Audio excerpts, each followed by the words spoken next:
Il renie notre seul Maître et Seigneur Jésus-Christ. Jude, verset 4.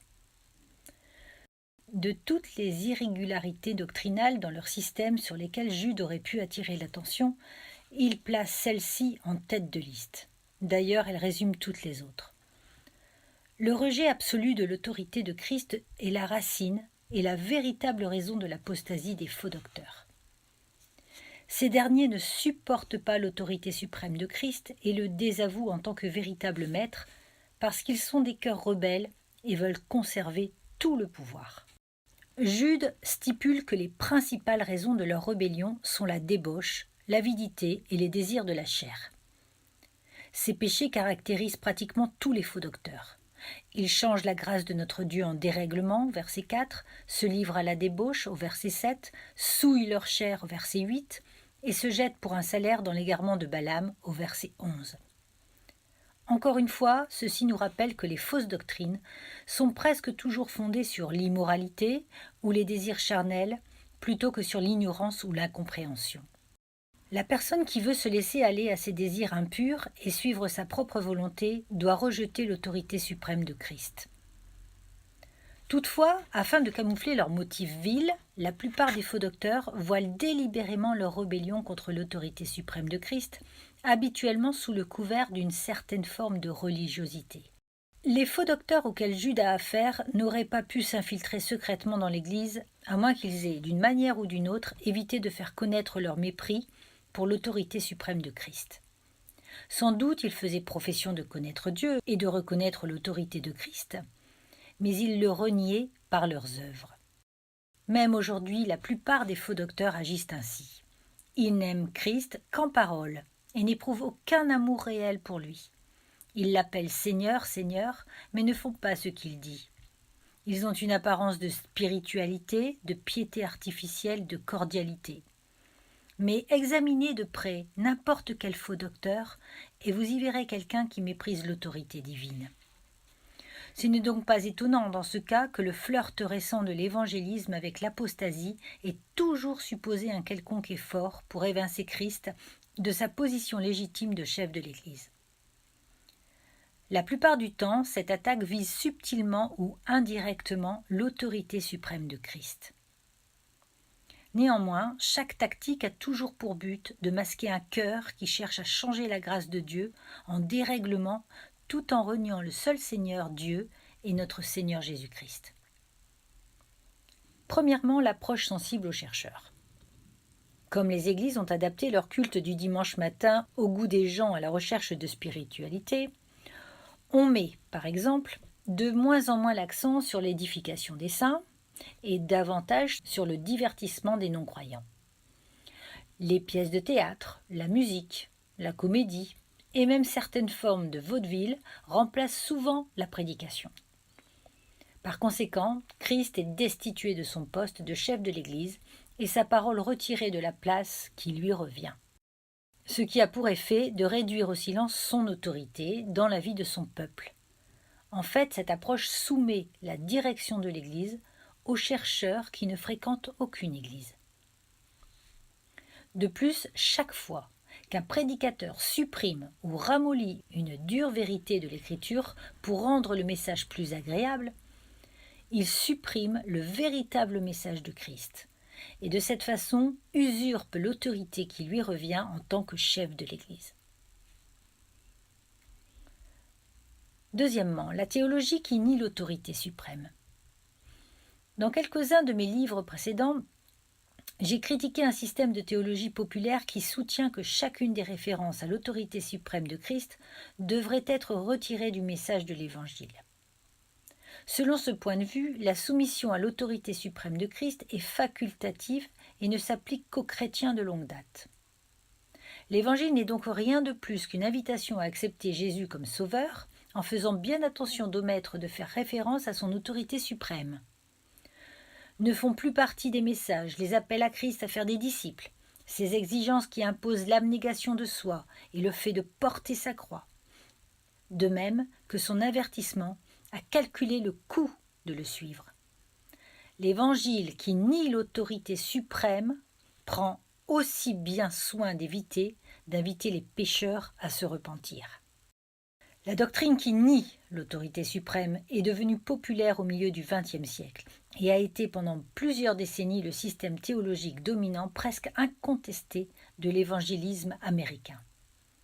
Son message a rempli l'Église de gens qui ne portent aucun fruit spirituel et ne démontrent aucun signe de foi vivante, mais qui sont néanmoins convaincus d'être des chrétiens authentiques. En fait, selon la doctrine qui nie l'autorité suprême, une personne menant une vie totalement débauchée devrait quand même être considérée comme un véritable chrétien si elle a déjà professé, ne serait-ce qu'une seule fois, sa foi en Christ. On rassure pleinement et régulièrement ces soi-disant chrétiens charnels quant à leur salut, en dépit de la durée et de la gravité de leur rébellion contre l'autorité de Christ. Bien entendu, cette doctrine élimine complètement la nécessité de pratiquer une véritable discipline dans l'Église. Du même coup, Christ est dépossédé de son pouvoir suprême et légitime sur l'Église. En fait, il est difficile de songer à une manière plus directe ou plus délibérée de s'attaquer à l'autorité légitime de Christ sur son Église. Troisièmement, accommodement politiquement correct. Les évangéliques qui acceptent d'altérer la vérité biblique pour rendre le christianisme plus politiquement correct renient en réalité Christ comme vrai chef de l'Église. Par exemple, l'Écriture défend formellement aux femmes d'enseigner aux hommes ou d'avoir autorité sur eux dans l'Église. Plusieurs évangéliques ont choisi d'ignorer ce principe ou tentent désespérément de le contourner. Certains ont même décidé de l'éliminer puisqu'il s'agirait, selon eux, d'une expression non inspirée et misogyne de l'opinion de l'apôtre Paul. Par conséquent, nous avons vu un afflux de femmes prendre des rôles de pasteurs et d'enseignants, même dans les milieux évangéliques. À l'heure actuelle, plusieurs séminaires évangéliques recrutent activement des femmes dans leur programme de formation en pastoral. Un grand nombre d'églises anciennement conservatrices nomment des femmes comme anciennes, les encourageant à enseigner des classes d'adultes remplies d'hommes, les nommant même à des postes de pastoral et de prédication. Ce genre de féminisme tire ses origines du gnosticisme. C'est une idée qui a universellement été rejetée par le courant chrétien jusqu'à la génération actuelle, alors qu'elle a été proposée principalement comme moyen politiquement correct de réagir à la plainte des féministes, selon laquelle le christianisme est trop dominé par les hommes et donc démodé.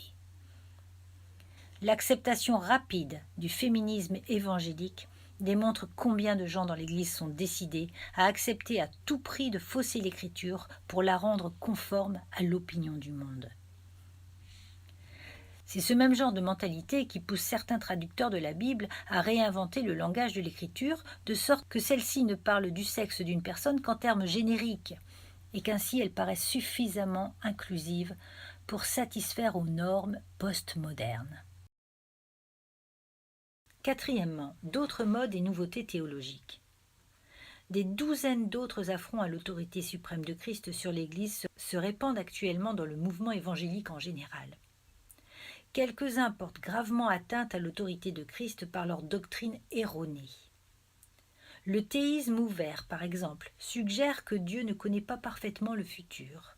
Cette notion déprécie la vérité de la souveraineté divine et compromet par conséquent tout le fondement de l'autorité suprême de Christ. D'autres accepteraient officiellement la souveraineté de Christ et son autorité spirituelle sur l'Église, mais résistent à sa direction dans la pratique. Pour citer une seule preuve de cela, mentionnons que plusieurs églises ont mis en place diverses formes de psychologie humaine, de thérapie d'entraide et le concept de guérison, au lieu d'enseigner ce que dit la Bible au sujet du péché et de la sanctification. Les thérapeutes professionnels subjuguent donc l'autorité suprême de Christ sur l'Église. Par contre, son plan est que la sanctification se fasse au moyen de la parole de Dieu. En conséquence, partout où l'œuvre de la parole de Dieu est remplacée par des programmes en 12 points et d'autres substituts, le pouvoir de Christ sur l'Église est renié en pratique. De la même manière, la direction d'une Église dans un style populaire d'entrepreneur où le pasteur joue le rôle de directeur général d'une entreprise au lieu de celui d'un berger fidèle responsable du troupeau de Christ, sape l'autorité de Christ sur son Église. De telles églises entreprises peuvent être étiquetées églises, mais elles ne sont souvent que de simples produits de l'ingéniosité humaine et d'une énergie charnelle. Ce sont des œuvres bâties sur du bois, du foin, du chaume, qui n'ont aucune valeur éternelle, mais sont destinées à être consumées par le feu au tribunal de Christ. Il est en train de bâtir la véritable Église, dont il est le seul vrai chef. Son règne n'est pas affermi par l'ingéniosité et l'assiduité de leaders d'entreprise, mais uniquement par sa vérité révélée dans la mesure où elle est prêchée, expliquée, appliquée et soutenue comme elle se doit de l'être.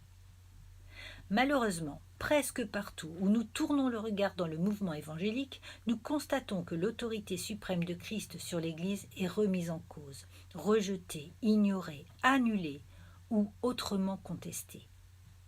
Une juste compréhension de l'Église commence par cette reconnaissance. Christ est le seul vrai chef de l'Église, et tout ce qui se met en travers de son autorité suprême contient la semence de l'apostasie. Inversement, toutes les formes d'apostasie renient implicitement notre seul Maître et Seigneur Jésus-Christ, ce qui en conséquence est une forme de rébellion contre l'unique vrai chef de l'Église.